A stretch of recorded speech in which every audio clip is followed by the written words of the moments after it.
Siphinde sinibingelele siyikama-VTV with Prince Bheki umndeni kaZulu.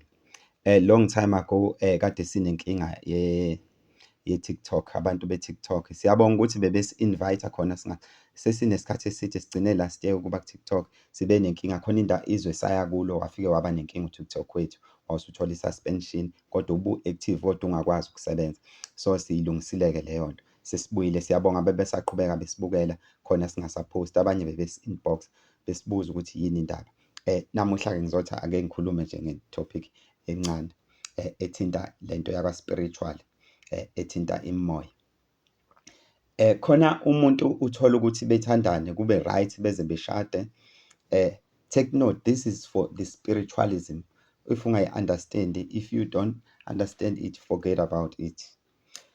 Khona-ke umuntu uthola ukuthi ethandane nomuntu izinto zibe yisigubhukana nje, bethandane manje usekhulelwe omunye usebeyashada sekwenzeka yonke into, kumnandi nje beze bethi abantu unenhlahla ubani unenhlahla ubani, futhi quick kungakapheli nesikhathi eside sekuyaxatshana, sekuyadivosa, sekuyahlukana, abasabhekani, sekunalezi inkinga nalezi, abantu beze besho ukuthi hawu,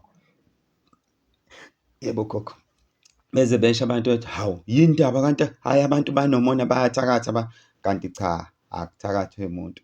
Most of the time angisho ukuthi ngi-accurate ngale nto engiyishoyo, kodwa isikhathi esiningi lento isuka kwi-foundation ne-basic.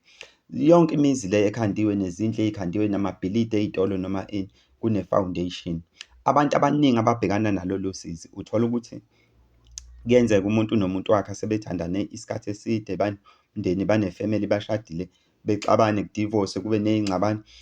The time ethi uyayihambela nje lo muntu edolobheni noma yikuphi nje la ahamba khona, evele ehlangane nomuntu onenkinga efana neyakhe, imimoya yakhe lapho ichumana kalula, bethi bayaxoxa bevele bezwana. Angithi uyambona lo muntu usey'nhlelweni akakaqalwa ne-divorce, bevele bezwane ngoba le mimoya emibi iyezwana njengobubi bayo, bethandane yonke into isheshe.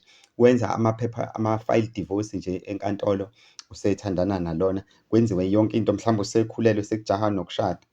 Ekugcineni-ke angithi uyakhumbula ngithe ekugcineni abantu mase beyakhala ukuthi yini kwaxatshana nje, cha ngithi wonke umuntu sekuclear ukuthi lento isuke yenziwa yini i-foundation yalolu thando. Uyayibona ukuthi ikhandwe kwi-anger, ikhandwe olakeni. Ama-spirit asebenza kanjalo-ke, imimoya emibi isebenza ngaleyo ndlela-ke. Uzwe abantu sebekhala ukuthi hawu yeka iy'mali ezamoshwa kwenziwa lento. Bengifuna ukuchaza ukuthi yini eyenza kube njalo. Angazi noma kuzwakale kahle yini. Siyabonga, sisazobuya namanye ama-topic.